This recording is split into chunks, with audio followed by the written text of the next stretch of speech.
इतना शक करेला हमरा पे, कहा तो तुहर शक मिटा दी। और तोहरा फोटो पे अपन भतार लिख के कहा तो स्टेटस लगा दी।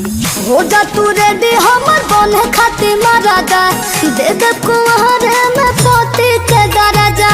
हो जा तू रेडी हमर बने खातिर महाराजा, दे दे कुंवर में पोती के दराजा। का सोचे तारा? अरे सोचे के का बा? चल तो हाथ उठा लो।